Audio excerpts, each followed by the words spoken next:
So at the end of day one, in the final test match between England and India, both would be pleased with where things stand, with England probably feeling a bit more nervous, especially after seeing Chris Woakes walk off the field with a shoulder dislocation. India lost yet another toss, 15th in a row to be exact, and was put to bat by England's captain Ollie Pope, who is replacing Ben Stokes due to his shoulder injury. Krishna a bit of replacements in this test match due to injuries. There's Jarrell, who came in for Rishabh Pant, Nair in for Thakur, and Krishna and Akashdeep replacing Bumrah and Kamboj.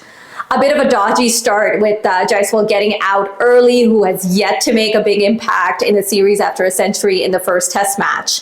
KL Rahul, who has been in great form in the series, went to cut the ball that wasn't wide enough to cut and got a thick inside edge, shattering into his stumps, leaving both English bowlers with a wicket apiece.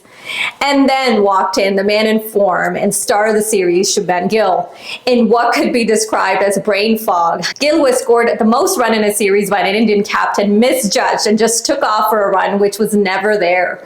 Atkinson picked up the ball quickly and threw it through a direct hit at the batter's end. Gill slipped halfway down the track, but would have been out even if he had not slipped when turning. The man who has arguably demonstrated the best judgment throughout the series and has batted beautifully, consistently, made the mistake that could potentially cost him the series despite all his record-breaking performances.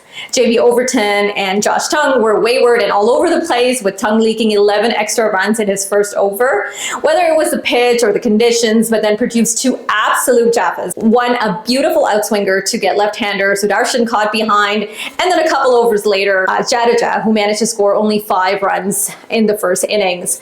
India were 123 for 5 when Nair and Jarrell started to build a partnership, but Jarrell was caught a second slip by Brooke off of Atkinson. Then came the informed batter who resisted the English bowling attack on the 5th day of the 4th test with Jadeja, Washington Sundar. Sundar and Nair managed to add 51 runs, leaving India at 204 for 6 at the end of day one. With rain interruptions and informed batter Gill getting out cheaply, this is a total India would be pleased with at the end of day one. However, it would be interesting to see how far these two can push the score, perhaps to 300. But if batting becomes easier, then the English would fancy chasing the total, even if they are missing Ben Stokes. Until then, take care.